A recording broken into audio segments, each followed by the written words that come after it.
Hello বন্ধুরা, তো ফিরে আসলাম সজল আর্ট হাউস চ্যানেলে।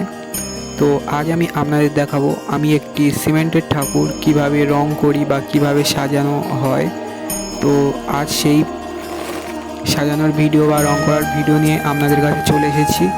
এই হচ্ছে সিমেন্ট। এখন এই সিমেন্ট দিয়ে সিমেন্টের গয়না এবং মাথার চুল কিভাবে বানাই। তো এই যে সব কিছু বানানো হয়ে গেছে, তো এই হচ্ছে ফিনিশিং লুক। তো এবারে রং শুরু করা হবে, কারণ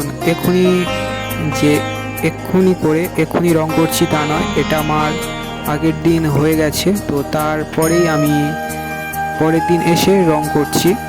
তো প্রথমে আমি এখানে বার্জার রং মেরে নিচ্ছি ধীরে ধীরে। সিমেন্টের ঠাকুরের রং করার আগে ভালো করে সিরিজ কাগজ দিয়ে সুন্দর করে ঘষে এবং পালিশ করে নিতে হবে। তো তারপরে ধীরে ধীরে সমস্ত রং করা উচিত, তা না হলে সমস্ত জায়গায় খসখসে ভাব হয়ে থাকবে। তো এই যে আমার পুরো বাজার রং মারা হয়ে গেছে। তো বাজার রং মারার পরে সমস্ত কালারও চাপানো হয়ে গেছে। তো বাবা এসে যে মাথার চুলের রং কালো, তো সেই কালো রংটাই মারছে। তো বাবা রংটা মারুক, তো এবার আমি ঘরেতে চলে যাব। তো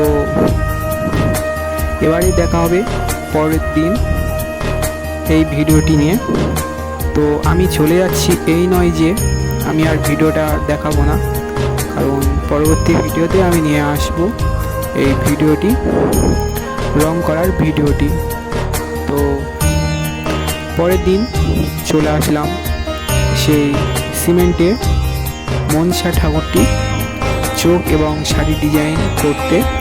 তো এই যে শাড়ির ডিজাইন বা পাড়ের ডিজাইন সমস্ত কাজ হয়ে গেছে। তো এবার শুধুমাত্র মায়ের চোখটি আঁকাই বাকি।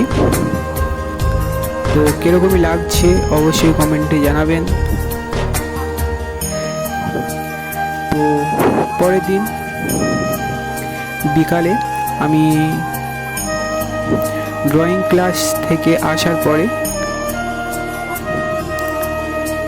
চলে এসেছি আমাদের সেই ছোট্ট গোলাঘরে, যেখানে ঠাকুর তৈরি হয়। তো এখানে এসে আমি এবারে চোখটা আঁকবো। তো আমি আপনাদের চোখটা আঁকা দেখাতে পারবো না, কারণ প্রচণ্ড সময় লেগেছিল, যে কালারটা শুকো ছিল না বলে। তো এই হচ্ছে আমার ফিনিশিং লুক। যে মায়ের মুখটি কেমন হয়েছে অবশ্যই কমেন্টে জানাবেন। এইবারে শুধুমাত্র টায়রা টিকুলি পড়ালেই পুরোই কমপ্লিট হয়ে যাবে। তো এই ঠাকুরটি যাবে বাংলা মাসের 25 তারিখে, ভাদ্র মাসের 25 তারিখে।